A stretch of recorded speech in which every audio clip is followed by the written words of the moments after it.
Gabi ng Misteryo. Good day guys, another day, another vlog. Pag-usapan natin ngayon about aliens. So, shoutout kay Brother Ray Sibayan. Kamusta na po? At re-reaction natin ngayon about itong mga questions na to na galing sa kanya. So, do you believe that those footage being shown in Disclosure Day movie are real? Personally, hindi ko pa napapanood yung Disclosure Day, pero tinignan ko sa kanyang info like Wikipedia and other news stuff. Medyo curious tong movie to at medyo merong ako nakikitang plot twist. But I'm not sure if this resemble to a Roswell incident. Kaya niya na nagawa tong movie nito ni Steven Spielberg. So, hindi natin may itatago na meron tong hidden secrets or something else. Pero I'm not sure kung ito ay totoo because it's a science fiction. Okay, so number 2. Do you think why Steven Spielberg made the Disclosure Day movie? Para sa akin, ang Disclosure Day nga, nasabi ko ito ay may kinalaman sa Roswell incident na naganap noong July 8, 1947 nang merong maispatan ang US military o government forces ng isang UFO flying object dito sa Texas. I'm not sure, ito yung malapit sa Project Trinity, yung unang pagkapasabog ng nuclear bomb or yung atom bomb bago i-drop ito sa Nagasaki at sa Hiroshima.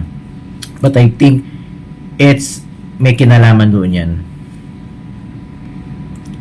So well, ito ay man conditioning pagkat ito ay film, ito ay movie na kailangan kumita. So isang paraan to ng isang director or ng movie producer o advertisement na para tangkilikin to ng mga manonood.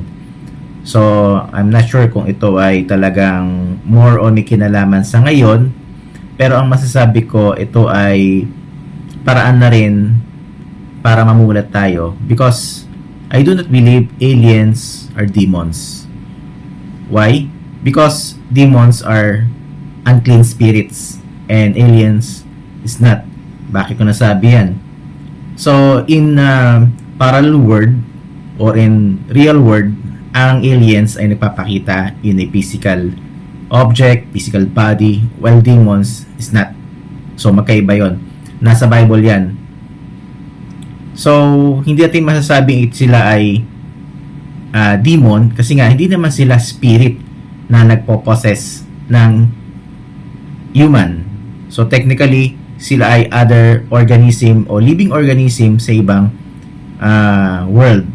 So just expect, hindi ako naniniwala doon. So meron akong pinagabasihan ng scriptures ni God o yung Holy Bible. Well, kaya siya nagpapakita, kung alam niyo yung tinatawag natin na sinabi ko nung nakaraan yung Roswell incident, nagpapakita yan is because to warn us na ang ating planet ay isang living planet na dapat nating pagkaingatan. Well, patay magpasabog ng isang nuclear bomb, atom bomb kung ito'y makakasira ng ating mundo. At take note, dito tayo nakatira. So walang sinabi yan kung ikaw ay may bahay at gusto mong magpasabog ng paputok o bomba sa loob ng bahay, technically, yung paputok ay sasabog at madadamay yung bahay mo. So, hindi ka naman si Raulo na magpapasabog ng paputok sa loob ng bahay. So, ang gagawin mo yan sa labas ng bahay o sa palawak na lupain. So, ganun lang yon. Kung ang bahay mo ay papasabugin mo, technically, madadamay yung pamilya mo at ikaw at yung mga ari-arian mo. Yun lang naman yun. Gets na? So,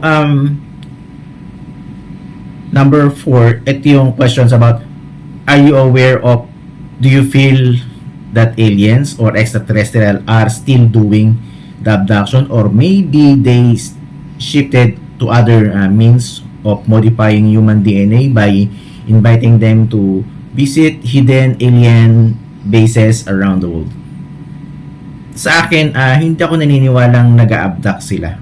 Although may mga documentation natin ng mga late to 1920s up to 1930s na meron daw nag-a-abduct. Pero wala tayong scientific evidence doon. So, hindi tayo basta-basta naniniwala sa mga ganong readings. So, bakit? Kasi kung ang alien nag-a-abduct yan, siguro marami na sa atin ang inabduct. Hindi lang ako, hindi lang yung kapitbahay namin, hindi lang yung anak ko, yung mga kapatid ko. Marami. Kasi bakit? Isipin nyo kung mag-a-abduct sila, paano nila papakanin yung mga tao ina-abduct nila? Paano nila i-manage yung dami ng i-abduct nila? Ang ginagawa nila is nag-o-observe sila. And well, pag sila nag-o-observe, it's to know what are the what we call that, yung algorithms ng tao na tinatawag. So, pag sinabing algorithm, ano yung ginagawa ng tao? Kung mabuti ba yun o masama? Ano magiging pattern nun? Kung meron silang kailangan sabihin sa tao, sila na yung bahalang gumawa ng paraan. Yung next question is, do you believe that humans have a alien DNA that can be activated once they decided to show up in the full real disclosure of their existence? Well, hindi natin alam yung isang alien kasi wala pa namang alien na nahuli at na-dissect at napag-aralan at i-broad in public na ito ba ay alien. Pero technically, kung meron kayo nababalitaan about Area 51 or something else na may kinalaman sa alien discussion o alien studies, wala. Kasi kung meron man, marami na rin sample technology yung alien na po pwede nating makita sa ngayon. Pero I doubt kung merong DNA tayo ng alien, ay ibig sabihin nun, po pwede yun example lang. It's a alien lingo na inabduct yun. Pero wala pang napapatunayan until now kasi yung ating scientific study pagdating sa mga medicine and health are accurate naman. So wala akong nakikita dito na alien DNA sa atin. That's all. Next question is, if they show up, what will you do as an observer or seeker of the truth? So sagutin natin. So pag nakita ko yan, hindi ko alam kung matatakot ako o magugulat ako. Pero technically, ayoko. Kasi hindi naman sila yung ordinary beings na meron silang ulo, paa, katawan, may torso sila, what else. Pero hindi mo sila siguro ma-appreciate kasi bago ka sa kanila eh. So technically lahat naman tayo, pag bago yung nakita natin, pwedeng tayong matakot, pwede tayong mabigla, pwede tayong magpanic. So hindi ko sinasabing gusto ko silang makita. Ang sa akin lang, gusto ko yung sinasabi nila na mensahe para sa atin, na ingatan natin ang planet Earth. Dahil ito yung planet Earth o yung mundo natin ang very unique na living planet sa buong universe. Sa akin lang yan opinion ko lang yun. Okay, so meron pang kasunod na tanong, are you going to volunteer yourself to be chosen to meet them in person or to be taken to their realm of existence? Para sa akin, ayoko. Bakit? May pamilya ako, ba't papakuha sa kanila? Di ba sana yung pamilya ko kasama, pati yung mga mababait kong mga kaibigan, pati kayo. Pero walang ganon kasi hindi natin alam kung paano tayo mabubuhay. We don't know what will happen next. So, para sa akin, big no yan. So, next question is, what do you think US and other powerful nations will do right after full disclosure? So, bakit nila tinatago ito ng US government? Kung sakali lang guys. Bakit? Kasi ito ay may parte ng pinaka confidential studies o sabihin natin confidential na existence. So bakit? Kasi maari ang US meron na silang possession yan, kagaya nung sinasabi ko sa Area 51, na meron silang na-encounter na alien, at before that, doon sa Roswell incident, tinago nila yung mga evidences na yon, na yung alien technology is existing na before dumating ang tao dito sa mundong ito. So bakit? They are watchers. Pero hindi rin masasabi kung sila ay good watchers. Sabihin natin ang alien may mayroong good side at may bad side. Pag sinabing good and bad side, may gumagawa ng hindi maganda at meron namang gumagawa ng maganda o nag-warning sa tao na, o yung planet nyo, ingatan nyo, huwag yung pasabugan ng nuclear bomb yan. Huwag kayong magkaroon ng digmaan. Huwag nyong i-harvest lahat ng natural resources at makasira ng inyong environment at mag-cause ng global catastrophe, panic, earthquake, and floods. Okay, may sunod na question.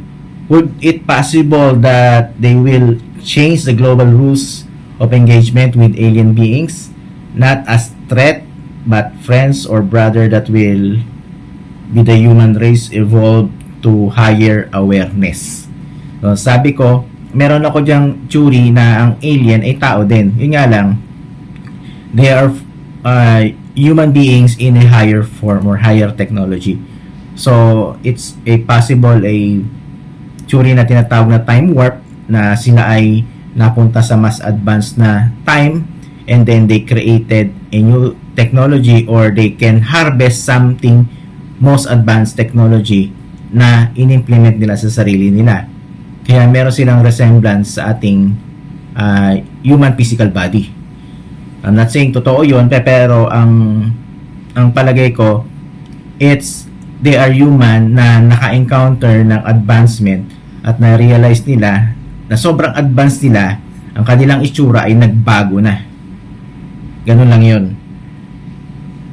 Okay, so aware naman tayo ang human ay supreme for all beings o to govern all living things dito sa planet Earth. So, why not to settle to protect those living things dito sa ating planet, including yung planet Earth natin? Animals and plant should be.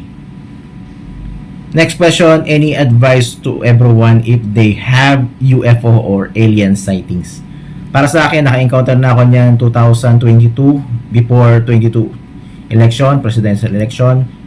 Sa 4th floor ng aking uncle, nakita namin ng aking wife yan, na green color na alien probe. Pero bigla silang nawala. Siguro nakita kami, natakot sila. Pero joke lang yun. Pero totoo yun, mga bandang alas 8 ng gabi yun. So yun yung mga example ng mga sightings. And nung bata ako, may nakita rin ako niyan. Pero hindi ko makapaniwala kasi yung kulay niya green din. Pero hindi ko matandaan kung anong year yun. Saka sobrang bilis. So yun lang po yung masasabi ko. Don't believe if aliens are they are not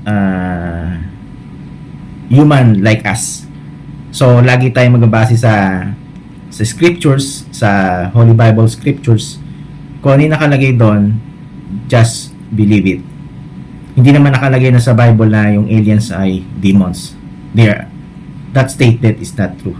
Ginagamit lang yan ng mga propagandists para pagmukain silang masama. Bakit? Kasi paano kung yung Earth natin ay hindi na sila naging aware, pinabayaan natin, nagpasabog tayo ng bomba dito, kung anong malalakas na bomba, nuclear, whatever thing, fusion bomb, thermonuclear bomb, ano mangyayari sa planet natin, masisira. Kung wala yung mag-warning na, oy, yung bahay mo, huwag mong pasabugin yan, yung planet mo, huwag mong pasabugin yan, kasi masisira yan at madali yung mawawasak. So, ganun lang ang concept ng alien beings sa atin. So, yung pelikula ni Steven Spielberg na E.T., I not think but ganun yung alien. Pero possible yung alien ay meron silang advanced medication para makagamot ng mga deadly diseases. Pero sa time natin, malala na yun. Pero siguro sa time nila o sa level nila ay simple lang yun. Parang ubo lang yun o lagnat. So hanggang dito na lang guys. Ingat po kayo palagi and God bless. Bye! Gabi ng Stella. Gabi ng Stella.